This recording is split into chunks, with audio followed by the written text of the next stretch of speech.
ठीक है। Hello students, welcome back to our classes. जैसा कि हमने लास्ट क्लास में हमारा जो सिलेबस का पहला टॉपिक था संविधान सभा, उसको कंप्लीट किया, उसको रिवाइज किया और उसके पीवाईक्यूज हमने सॉल्व किए। तो हमारे सिलेबस का जो फर्स्ट पॉइंट है उसका फर्स्ट टॉपिक कंप्लीट हो गया है। अब हम आगे बढ़ेंगे और आज का हमारा जो टॉपिक रहेगा वो रहेगा संविधान निर्माण में डॉक्टर अंबेडकर की जो भूमिका थी, हम उसके बारे में पढ़ेंगे अच्छे से।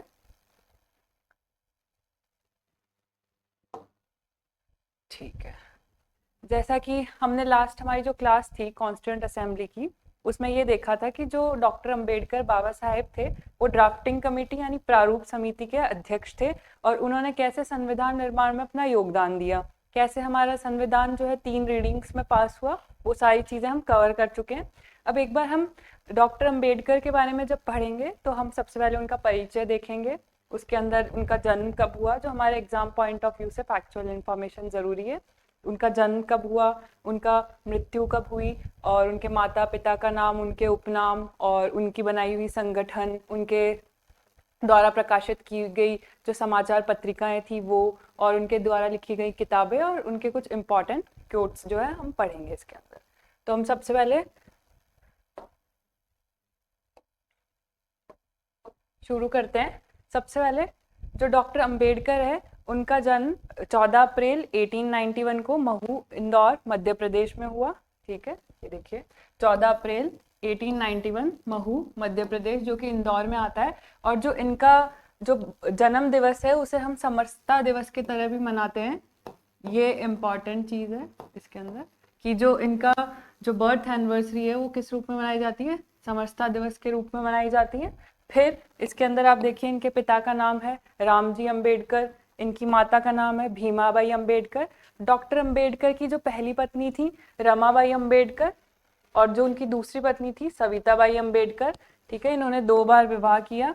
तो हमने देखा कि सबसे पहले इनका जन्म कब हुआ, 14 अप्रैल 1891 महू मध्य प्रदेश में हुआ, जिसे हम समरसता दिवस के रूप में मनाते हैं। इनके पिता का नाम रामजी अंबेडकर, माता का नाम भीमाबाई अंबेडकर और जो इनकी पहली पत्नी थी उनका नाम था रमाबाई अंबेडकर और जो इनकी दूसरी पत्नी थी उनका नाम था सविताबाई अंबेडकर। ठीक है, फिर देखिए अब इनकी मृत्यु कब हुई, 6 दिसंबर 1956 में दिल्ली के अंदर जो है इनकी मृत्यु, इनका देहांत हो जाता है। ठीक है, और इसी साल यानी 1956 में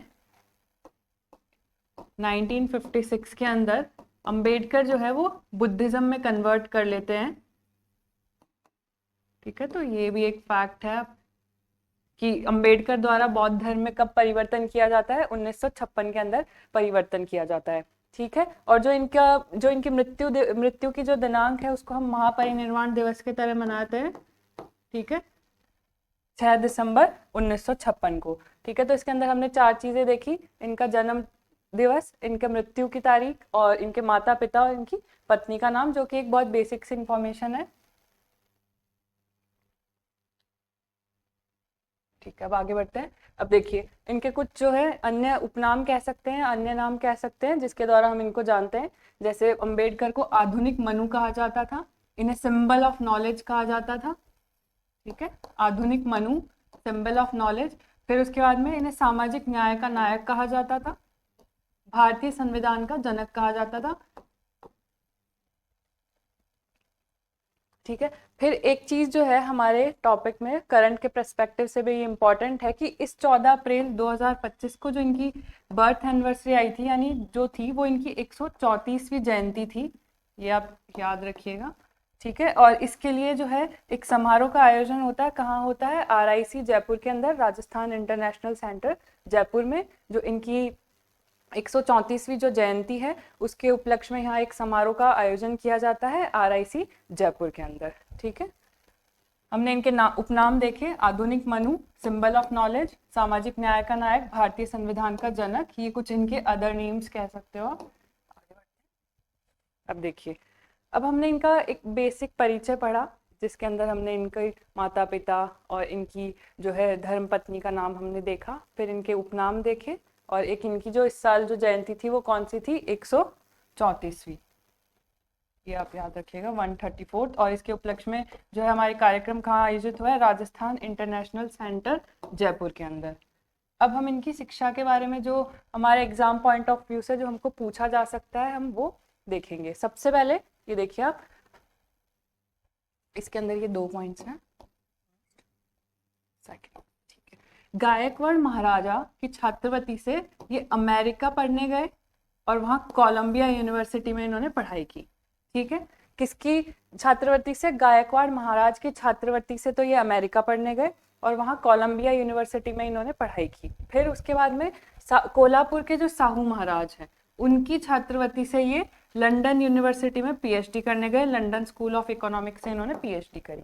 ठीक है, तो ये 2 फैक्ट्स हैं हमारे पास में कि गायकवाड़ महाराज की छात्रवृत्ति से ये अमेरिका पढ़ने गए और वहाँ पे इन्होंने कोलंबिया यूनिवर्सिटी में अध्ययन किया। फिर कोल्हापुर के जो साहू महाराज थे उनकी छात्रवृत्ति से ये लंदन पढ़ने गए और जो लंदन स्कूल ऑफ इकोनॉमिक्स है वहाँ से इन्होंने अपनी पीएचडी पूरी की। ये 2 इनकी शिक्षा के बारे में।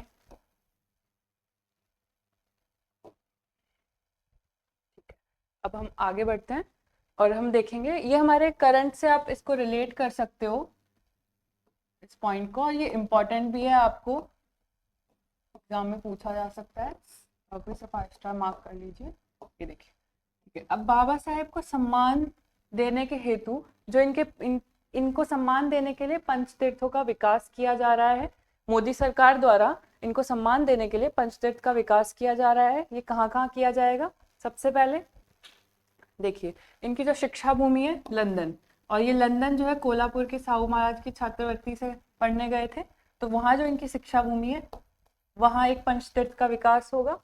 फिर जो इनकी जन्म भूमि है महू मध्य प्रदेश, वहाँ एक पंचतीर्थ का विकास होगा। फिर जो इनकी दीक्षा भूमि है, जहाँ जो इनका बौद्ध धर्म अपनाने का स्थान था वो था नागपुर।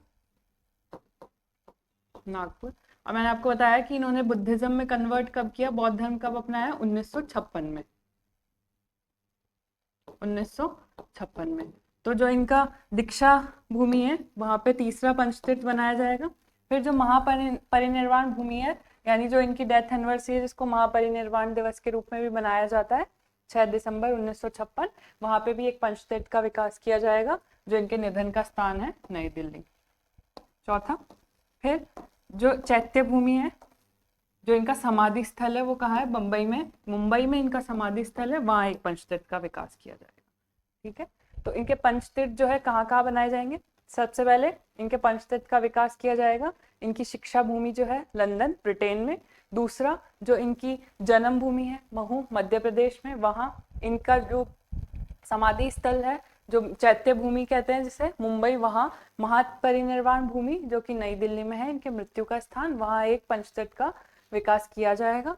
फिर दीक्षा भूमि है जहाँ इन्होंने बौद्ध धर्म को अपनाया था वर्ष 1956 में, वहाँ पे एक पंचतीर्थ का विकास किया जाएगा। ये सब जो है प्रयास मोदी सरकार द्वारा बाबा साहेब को सम्मान देने के रूप में किया जा रहा है। तो ये हमारे करंट से रिलेटेड एक इंफॉर्मेशन है।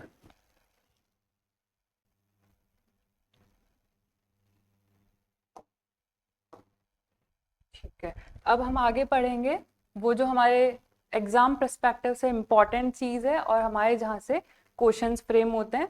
वैसे तो हमारे सिलेबस में सिर्फ यही मेंशन है कि role of Ambedkar in making of Indian constitution, but जो हमारे क्वेश्चन जहाँ से आते हैं, यानी जो इम्पोर्टेंट ऑर्गेनाइजेशंस हैं इनके जो इम्पोर्टेंट न्यूज़पेपर्स हैं वो सारे, तो हम पहले अब उनको देखते जाएंगे एक एक करके। सबसे पहले है इसके अंबेडकर द्वारा स्थापित जो संगठन थे, जो इम्पोर्टेंट ऑर्गेनाइजेशंस थी, ऑर्गेनाइजेशंस वो सारी हम इसके अंदर देखेंगे।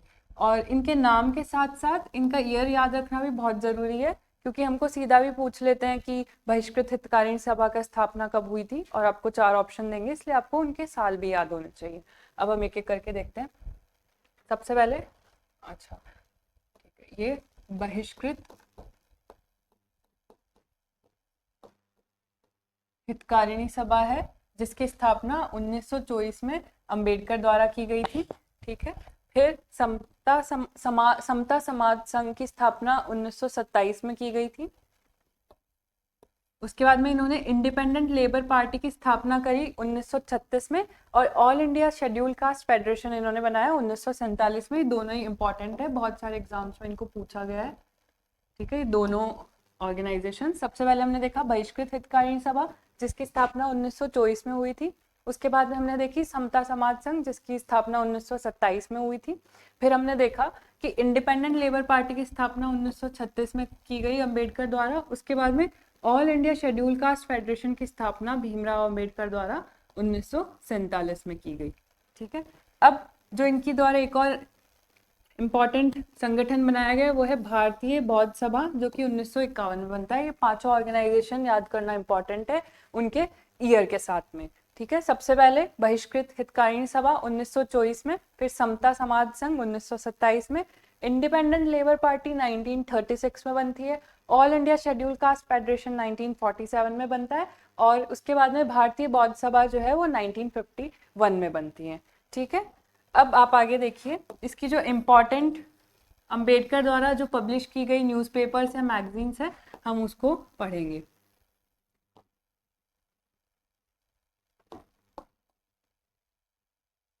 पेपर मैगजीन जो इनके द्वारा इम्पोर्टेंट जो प्रमुख समाचार पत्रिकाएं थी वो देखेंगे अब एक एक करके। सबसे पहले देखिए मूक नायक, जो इनके द्वारा 1920 में पब्लिश किया गया था। उसके बाद समता 1928 में, बहिष्कृत भारत नाम की पत्रिका 1927 में, जनता 1930 में। उसके बाद में प्रबुद्ध भारत नाम की पत्रिका जो है, मतलब जो जनता पत्रिका थी उसी का नाम बदलकर प्रबुद्ध भारत पत्रिका कर दिया गया, जो कि कब किया गया 1956 में। ठीक है, तो ये यही पत्रिका थी, बस इसका नाम बदलकर प्रबुद्ध भारत कर दिया गया। सबसे पहले मूक नायक 1920 में, फिर समता 1928 में, बहिष्कृत भारत 1930 में, 1927 में, जनता 1930 में, फिर जनता का नाम बदलकर प्रबुद्ध भारत नाम से नई पत्रिका चलाई गई, जो कि 1956 में चलाई गई। तो ये पांचों समाचार पत्रिकाएं भी हमारे एग्जाम पॉइंट ऑफ व्यू से बहुत इंपॉर्टेंट है, ये आपको याद होनी चाहिए, ऑर्गेनाइजेशंस भी और न्यूज़पेपर मैगजीन्स भी। ठीक है, अब हम आगे बढ़ेंगे। अब हम देखेंगे इनकी पुस्तकें, जिससे बहुत बार क्वेश्चंस आते ही आते हैं, आपको हर एग्जाम में मिल जाएगा, फर्स्ट ग्रेड में भी सेकंड ग्रेड में भी ये टॉपिक है।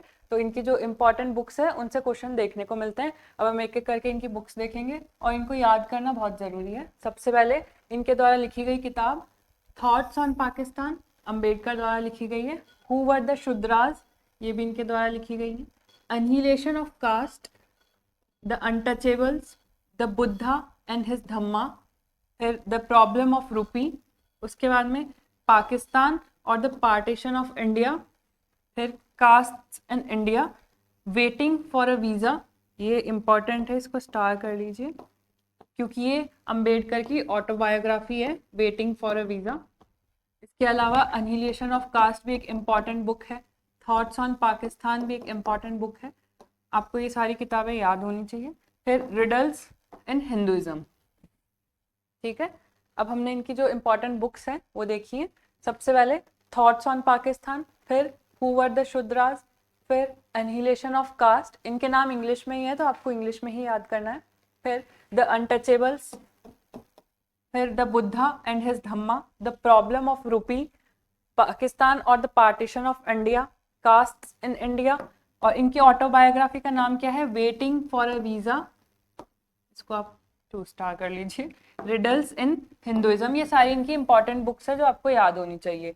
ठीक है, अब हमने सबसे पहले इनकी इंपॉर्टेंट ऑर्गेनाइजेशंस देखी, फिर हमने इनकी इंपॉर्टेंट जो है समाचार, जरूरी जो इनकी प्रमुख समाचार पत्रिकाएं थी वो देखी, फिर हमने इनकी जो ज़रूरी किताबें अम्बेडकर द्वारा लिखी गई थी, और ये सारा फैक्चुअल डाटा हमको याद करना ज़रूरी है क्योंकि हमारे एग्जाम में क्वेश्चन यहाँ से फ्रेम होने के चांसेस ज़्यादा है।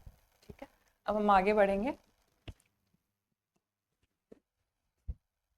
प्रमुख कथन, अब हमारे एग्जाम्स में कभी कभी सीधा कोट दिया जाता है या कथन जो है सीधा सीधा दे दिया जाता है, और उसमें 4 ऑप्शंस दिए जाते हैं कि ये किसके द्वारा कहा गया है या ये किसने किसके लिए कहा है। तो जो हमारे इम्पॉर्टेंट कुछ कथन है वो मैं आपको कराऊंगी। ठीक है, अब देखिए सबसे पहले इम्पॉर्टेंट क्योट्स, प्रमुख कथन। मैं आपके इस विचार से सहमत हूँ कि यद्यपि हमारे संविधान में ऐसे उपबंधों का समावेश भी है जो केंद्र को ऐसी शक्ति प्रदान कर देते हैं जिनमें प्रांतों की स्वतंत्रता समाप्त सी हो जाती है, फिर भी यह परिसंघात्मक संविधान है। ये कथन किसके द्वारा किया है? अब सीधी सी बात है, इतना बड़ा कथन आपको याद नहीं होगा, तो आप जो भी कथन है या जो भी इंपॉर्टेंट क्योट है उसका एक वर्ड पकड़िए, कि जैसे अब जिसके अंदर हम परिसंघात्मक शब्द से याद रख सकते हैं इसके अंदर, ठीक है। तो हम ऐसे हर कथन के अंदर एक शब्द पकड़ सकते हैं जिसके थ्रू हम उस चीज को याद रख सकते हैं। अब अगर परिसंघात्मक संविधान है, ये किसने कहा है? डॉक्टर भीमराव अंबेडकर ने, ठीक है। ये देखिए, अब आगे, अंबेडकर को भारतीय संविधान के जनक के स्थान पर भारतीय संविधान की जननी कहना चाहिए। ये कथन किसके द्वारा कहा गया है? केवी राव द्वारा कहा गया है। अब इसको याद करने का तरीका आप ऐसे कर सकते हैं, जैसे संविधान के जनक के स्थान पर जननी, तो जनक के स्थान पर जननी केवी राव द्वारा कहा गया है। तो हर जो कोट है उसका आप एक वर्ड पकड़िए पर्टिकुलर, और उससे याद रखना आपको आसान होगा, ठीक है। आगे बढ़ते हैं।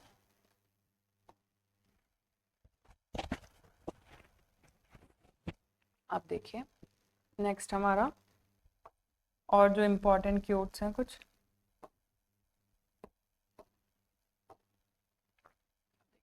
नीति निदेशक तत्व आर्थिक लोकतंत्र की स्थापना करते हैं। ये कथन भी बी आर अम्बेडकर द्वारा कहा गया है, ठीक है। अब इसमें आप ये जैसे ये ले सकते हैं कि आर्थिक लोकतंत्र, इस शब्द को पकड़िए और कथन याद होने में आपको बहुत आसानी हो जाएगी, क्योंकि हमारे एग्जाम्स में पूछे जाते हैं।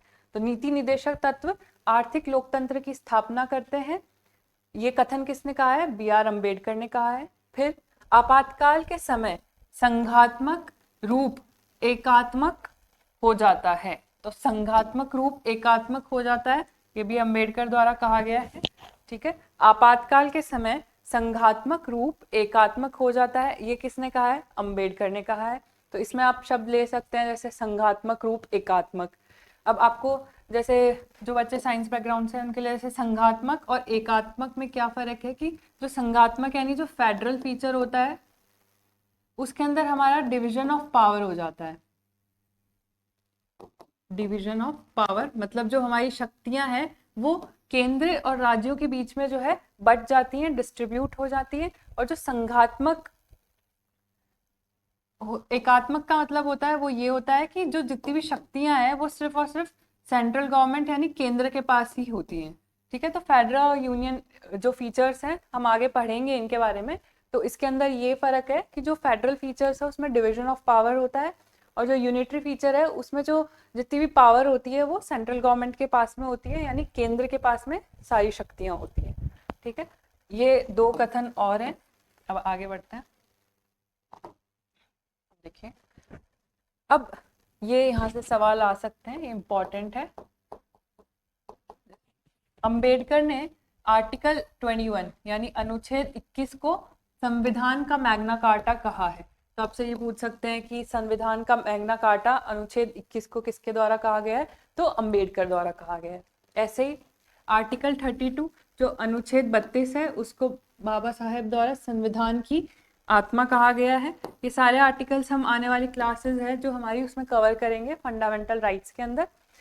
तो सबसे पहले आर्टिकल 21 को संविधान का मैग्ना कार्टा कहा गया है। फिर आर्टिकल 32 है उसे संविधान की आत्मा कहा गया है, heart and soul of Indian constitution article 32 को। फिर जो हमारा आर्टिकल 356 है जो कि इमरजेंसी से रिलेटेड है, कि सारे हम कवर करेंगे आने वाली क्लासेस में, जिसे बाबा अंबेडकर द्वारा सुरक्षा कपाट कहा गया है। तो आपसे पूछ सकते हैं कि कौन से अनुच्छेद को बाबा साहेब द्वारा सुरक्षा कपाट कहा गया है, कैसे भी क्वेश्चन फ्रेम किए जा सकते हैं, तो ये आपको याद होने चाहिए। अब आगे बढ़ते हैं। अब दो प्रमुख कथन और हैं इनके, जिसमें से ये इम्पोर्टेंट है कि धर्म व्यक्ति के लिए है न कि व्यक्ति धर्म के लिए है। तो ये कथन किसने कहा है? अंबेडकर ने कहा है। एक और है डॉक्टर भीमराव अंबेडकर, इन्होंने कहा है कि यद्यपि हमारे संविधानों में ऐसे उपबंधों का समावेश है, ये शायद हमने कर लिया है, ठीक है। अब आगे ये देखिए कि भारतीय संविधान को संघात्मकता के तंग ढांचे में नहीं ढाला गया है तथा ये एकीकृत और संघात्मक दोनों ही है।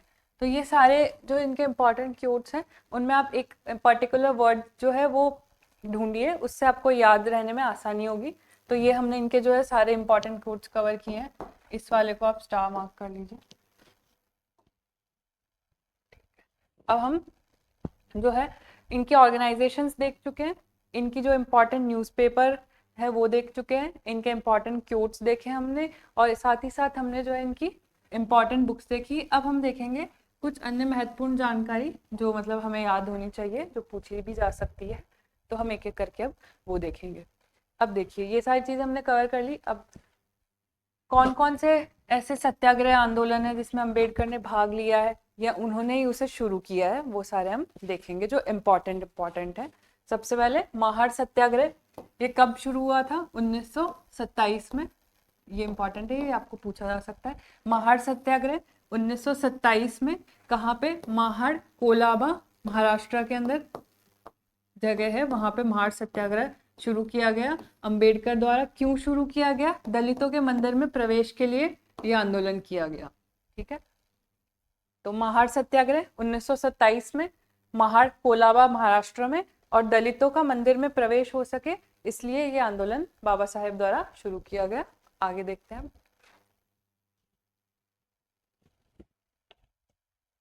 दूसरा है पार्वती मंदिर सत्याग्रह, ये 1928 में पूना के अंदर मंदिर में प्रवेश के लिए किया गया। दोनों ही आंदोलन दलितों के मंदिर में प्रवेश के लिए किए गए। एक 1927 में किया गया, एक 1928 में किया गया। एक महाड़ सत्याग्रह, एक पार्वती मंदिर सत्याग्रह, ये दोनों ही बाबा अम्बेडकर द्वारा किए गए। फिर कलराम मंदिर प्रवेश आंदोलन, ये 1930 में किया गया। इसका आप बस ईयर याद रखिए। महाड़ सत्याग्रह 1927, पार्वती मंदिर सत्याग्रह 1928 और कलराम मंदिर प्रवेश आंदोलन 1930। ठीक है, ये 3 आंदोलन है जो मंदिर में प्रवेश के लिए किए गए थे।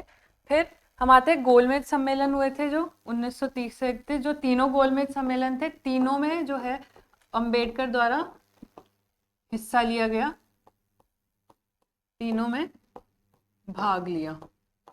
ठीक है, जो तीनों गोलमेज सम्मेलन थे उनमें भाग लिया।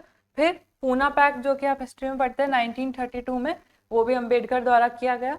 तो हमने इनकी जो इम्पोर्टेंट कुछ जानकारियां थी वो पढ़ी। सबसे पहले हमने पढ़ा महाड़ सत्याग्रह 1927 में किया गया, महाड़ कोलाबा महाराष्ट्र के अंदर।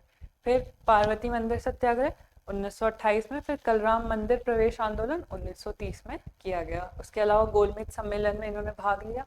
उसके अलावा इन्होंने पूना पैक्ट किया 1932 में। तो ये सारी जो है इनकी कुछ और अन्य जानकारी थी। अब हमने जो पढ़ा हम उसको एक बार फिर से देखते हैं।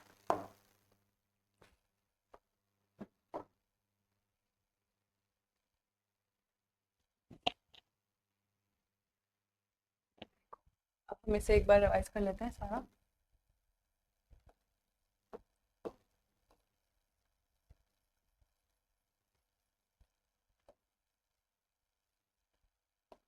सबसे पहले हमने पढ़ा इनका जन्म हुआ कब? 14 अप्रैल 14 अप्रैल 1891 में। कहाँ हुआ? महू, मध्य प्रदेश में हुआ, एमपी में। फिर हमने देखा इनके माता का नाम, इनके पिता का नाम, इनकी धर्म पत्नियों का नाम। इन्होंने 2 विवाह किए थे, रमाबाई और सविताबाई से। ठीक है, फिर हमने देखा इनकी डेथ एनिवर्सरी जो है वो 6 दिसंबर 1956, 6 दिसंबर 1956 को इनकी डेथ होती है। कहाँ पे? दिल्ली के अंदर। फिर इसके अंदर जो याद रखने वाली चीज़ है इंपॉर्टेंट, वो है कि जो इनकी बर्थ एनिवर्सरी है उसको हम समरसता दिवस के रूप में मनाते हैं, समरसता।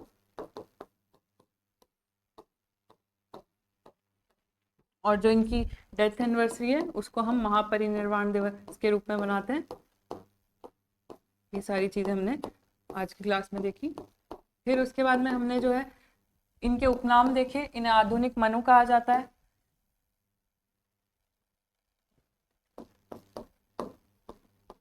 आधुनिक मनु कहा जाता है। इसके अलावा इन्हें सिंबल ऑफ नॉलेज बोलते हैं, सिंबल ऑफ नॉलेज। ठीक है, इन्हें भारतीय संविधान का जनक भी कहा जाता है। ठीक है, ये सारी चीजें हमने देखी। फिर हमने देखा कि जो इनकी 14 अप्रैल 2025 को जो इनकी जयंती थी वो इनकी 134वीं जयंती थी। और इसके लिए एक समारोह का आयोजन हुआ। कहाँ? RIC जयपुर के अंदर, that is Rajasthan international centre Jaipur में उस समारोह का आयोजन होता है। ठीक है,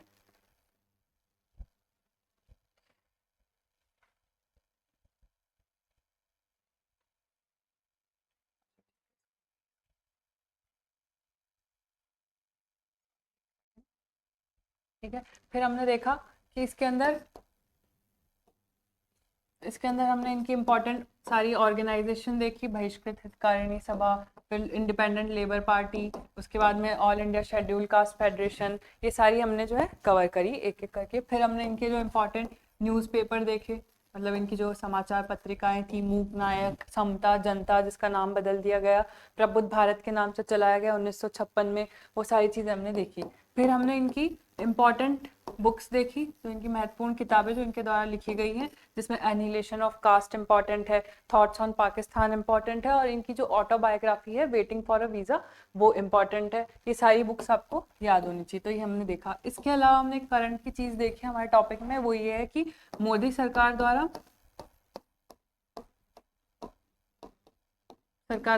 इनको सम्मान देने के लिए 5 जो है पंच तीर्थों का विकास हो रहा है। इनकी शिक्षा भूमि, दीक्षा भूमि, चैत्य भूमि, और जो इनकी महापरिनिर्वाण भूमि है और जो इनकी जन्मभूमि है, वहाँ सभी जगह जो है पंच तीर्थों का जो है विकास किया जा रहा है बाबा साहेब को सम्मान देने के लिए। ये सारी चीज़ें हमने इसके अंदर देखी। फिर इसके अलावा हमने देखी कि इन्होंने महार सत्याग्रह शुरू किया 1927 में, फिर इन्होंने पार्वती मंदिर आंदोलन किया 1928 में, फिर कलराम मंदिर प्रवेश आंदोलन किया 1930 में। इसके अलावा इन्होंने जो गोलमेज सम्मेलन थे तीनों, उसमें भाग लिया 1930-31 में, और इसके अलावा इन्होंने पूना पैक्ट किया 1932 में। ठीक है, ये सारी चीज़ें हमने पढ़ी। और इसके अलावा अब हम जो हमारी पिछली क्लास में देख ही चुके हैं कि ये ड्राफ्टिंग कमेटी यानी जो प्रारूप समिति है उसके अध्यक्ष थे, और इन्होंने उसमें संविधान निर्माण में अपना योगदान दिया। हमारा संविधान 3 रीडिंग्स में पास हुआ, वो सारी चीज़ें हम अपनी लास्ट क्लास में कवर कर चुके हैं। ठीक है,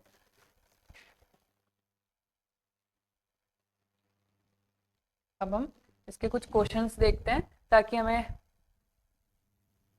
आइडिया लगे कि हमें हमारे एग्जाम पर्सपेक्टिव से क्या क्या याद रखना है। ठीक है, अब हम इसके क्वेश्चंस देखते हैं। सबसे पहला क्वेश्चन है कि which of the following parties were established bye B.R. Ambedkar. तो बाबा साहेब द्वारा एस्टैब्लिश्ड जो इंपॉर्टेंट पार्टीज हैं, अब देखिए सबसे पहला ऑप्शन है the peasants and the worker party of India, all India schedule caste federation, the independent labour party. और ये अभी हमने कवर किया हमारी क्लास में। तो इसके ऑप्शंस देखिए 1 and 2, 2 and 3, 1 and 3, 1, 2, 3। तो हमें पता है कि बाबा साहेब द्वारा इंडिपेंडेंट लेबर पार्टी का गठन किया गया, all India schedule caste federation, the peasant and worker party of India इनके द्वारा स्टैब्लिश नहीं की गई है। तो हमारा करेक्ट ऑप्शन क्या हो जाएगा, 2 and 3। ठीक है, next question, what is the name of Ambedkar's memorial site. ये भी हमने कवर किया है। सबसे पहला ऑप्शन है समता स्थल, चैत्य भूमि, वीर भूमि, बुद्धिस्ट भूमि। तो हमें पता है जो इनकी मेमोरियल साइट है यानी इनका जो समाधि स्थल है वो कहाँ पे है, समाधि स्थल, उसको क्या कहते हैं, उसे चैत्य भूमि कहते हैं, और ये कहाँ पे है, मुंबई में। ठीक है, तो इनकी जो मेमोरियल साइट है यानी जो इनकी समाधि स्थल है वो कहाँ पे है, मुंबई में है, जिसे हम चैत्य भूमि कहते हैं। नेक्स्ट क्वेश्चन है कि which of the book has not been written by the Ambedkar. तो इनमें से कौन सी किताबें अम्बेडकर द्वारा नहीं लिखी गई हैं। ठीक है, तो पहली thoughts on Pakistan, annihilation of caste, the problem of rupee, Gandhi, Nehru, Tagore. तो ये किताब भी उनके द्वारा लिखी गई हैं। एनिहिलेशन ऑफ कास्ट भी उन्होंने लिखी है, द प्रॉब्लम ऑफ रूपी भी उन्होंने लिखी है। तो उन्होंने जो नहीं लिखी हैं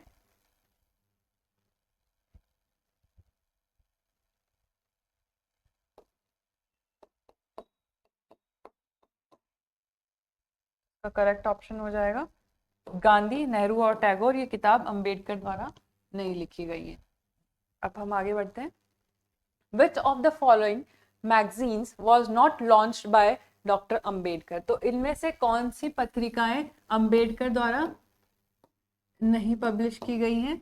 ठीक है, तो सबसे पहला ऑप्शन है जनता, समता, मूक नायक। ठीक है, एक सेकेंड, इसमें यह है कि which was launched by doctor Ambedkar. ठीक है, तो इनमें से कौन सी समाचार पत्रिकाएं अम्बेडकर द्वारा लॉन्च की गई हैं। पहला ऑप्शन है जनता, समता, मूक नायक, तो हमें पता है तीनों ही उन्होंने लिखी, उनके द्वारा पब्लिश जो है समाचार पत्रिकाएं हैं, तो इसका सही ऑप्शन हो जाएगा ऑल ऑफ द अबाव। अब हमारा नेक्स्ट क्वेश्चन है, ठीक है, तो अब हम नेक्स्ट, ठीक है, अब हम नेक्स्ट क्वेश्चन देखते हैं हमारा कि doctor Ambedkar autobiography is titled as, ठीक है, एक एक ऑप्शन देखते हैं, my life and struggle, waiting for a visa, my journey from Dalit to leader. तो ये अभी हमने थोड़ी देर पहले ही देखा है, तो इसका राइट ऑप्शन है वेटिंग फॉर अ वीजा, जो कि डॉक्टर अंबेडकर की ऑटोबायोग्राफी थी। ठीक है, तो हमने जो हमारा सेकंड टॉपिक है role of Ambedkar in making of Indian constitution, वो आज खत्म कर लिया है। आई होप स्टूडेंट्स आपको क्लास समझ आई होगी। Thank you for today.